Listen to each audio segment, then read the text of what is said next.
Ladies and gentlemen, breaking news. George Santos has come out on Twitter and exposed Kamala Harris.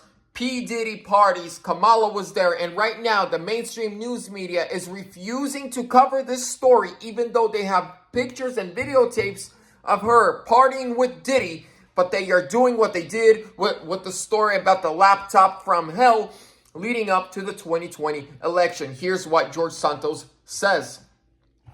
My source alleges that the New York Times is holding back information and not reporting on a story due to fear it will hurt VP Harris on the final days of the campaign trail. The story allegedly places her at attendance of a white party hosted by Diddy a few years back, in which there was bad behavior taking place by some of the guests. Furthermore, I've spoken with an insider at NBC News, and they tell me that NBC similarly has a story of Harris that pertains to Diddy, and they have yet to run it.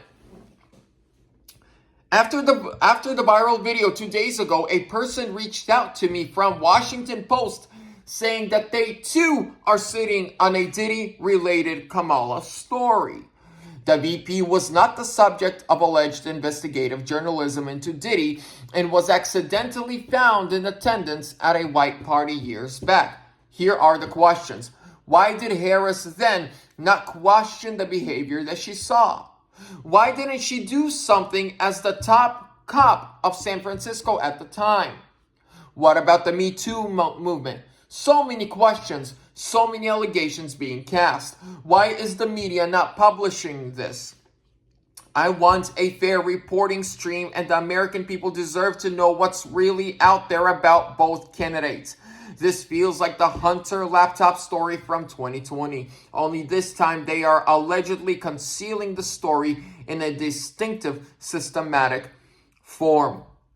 There we go, ladies and gentlemen. My sources that I called were correct.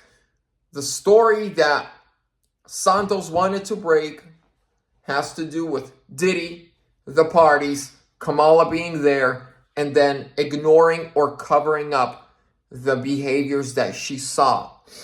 Imagine if this was to be released to the public by CNN, NBC, WAPO, and everyone else. Not a single black person would vote for her at all. But here's what we can do. We can spread the story. We can share the story. We can speak truth to power. We can pray and we vote Trump 2024. Expose the fraud.